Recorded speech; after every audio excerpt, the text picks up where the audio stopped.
top earner natin.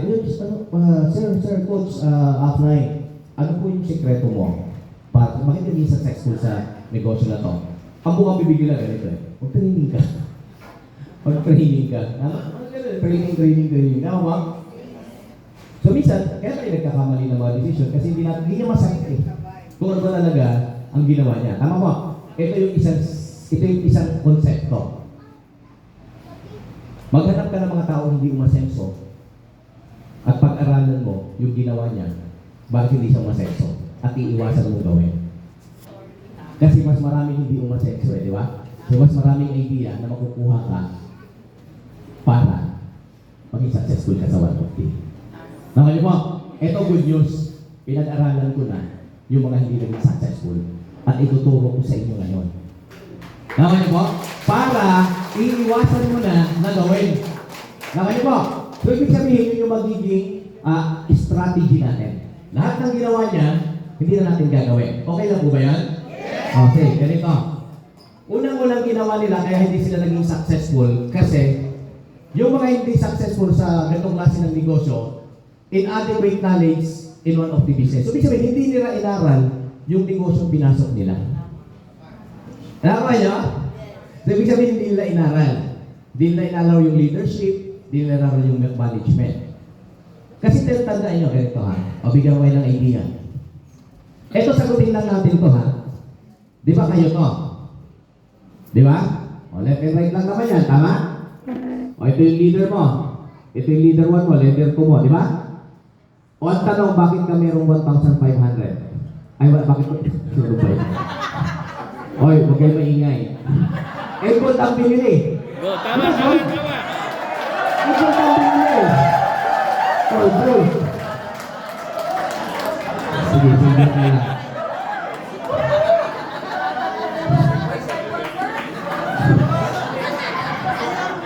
Pasok. Gold ang binili kasi. Tama. Ito lang. Ito silver. Ito. Tandaan nyo to ha. Etong 750 na to, di nyo man lang tinanong, bakit kayo binayaran ng company? Sabi nyo, pairing yan bonus yun Sabi bonus Actually, hindi po. Ito po ay bayad sa ating leadership. Ibig sabihin, ito po ay leadership fee. Management fee, ang tawag niya. So, ibig sabihin, kung leadership fee at management fee siya, may ililid tayo, tama? May mamanage tayo, tama?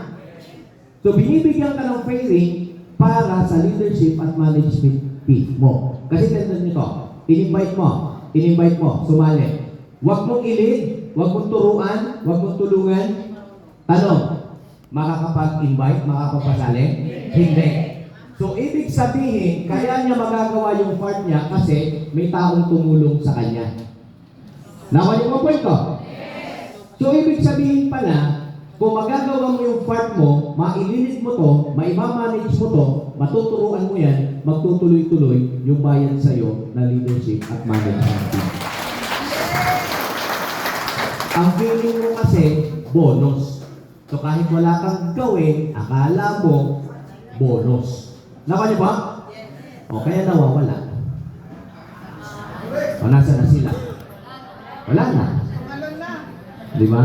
May tumalon pa. Kalungkot. Kasi parehas lang din naman. Parehas hindi magpapagod Ba't hindi nila nakita? Na-deceive din naman yung gagawin nila rito. Deceive din naman gagawin. Kasi hindi naramdaman kung ano yung purpose. Nakakali po idea? Yes! So hindi nagkaroon ng tamang kaalaman sa paggawa ng negosyo, especially sa leadership at management ng tao. Yung mga hindi naging successful sa negosyo na to. Kaya wag na kunin yung uulitin. Hanggat maaari, aralin na natin. Willing ba kayo? Yes! Alam ko, kaya nga kayo nandiyan Gutom na kayo, no? Pero nandiyan kayo. So, most of the distributor don't have enough knowledge in doing the business. Okay? So, because they don't invest time and effort in educating themselves. Nakuha niyo pong point ko? So, try to invest time, effort, para po mag-aral. Kasi tandaan niyo po ito, hindi mo naman kailangan ng 4 years sa college. Ako kasi 5 years O tingnan niyo po ha, reality lang to ha. O 6 years, elementary, tama? 4 years, high school, before yan. O, 5 years college. Ilang taon yan? O, 15 years. Tama? O, magkano kinita ko? 24,000 sa loob ng isang buwan. 15 years akong nag-aral. Ang late na, nakalimutan po point ko? O, mag-1 OT tayo. What if i-required ka lang at least mga 6 months ka mag-aaral, seryoso, pero pwede kang kumita. Sabihin na lang natin kahit 200,000 lang sa loob ng isang buwan. Pwede na? Eh si Sir Gabs nga, kalahating million isang linggo Kaya tinaga niya, nakita niya Nag-aral nga siya hanggang high school Magkano nagsahod niya? 18. Tama? Kaya nga nagagalit si Mapren Pinagpalit sa ukti yung 18 nakita ni Sir Gabs, yayaman siya Tama? O ito tanong, kung pwede mo palang kitain ito bakit di mo tsatsagain aralin? Inaral mo nga yung dati mong alam Tapos ini-invite ka ng apply mo para mag-training. Hindi mo magawa? Ha? Tama? Oo, correct. Tama ang tama mo yung Ano ba si Tatay Jose? Okay, ay hindi. Sorry. Kala ko si Johnny. Ano si Ma'am Johnny? Si Tatay Jose? Umuwi na? Nag-aaway sila kung anong bibili kotse. Yung babae gusto Mirage, yung isa gusto Vios. Di solusyon, natawid, bigyan silang kotse. Dali lang no? Napakahirap pa kayo, gaaway pa kayo.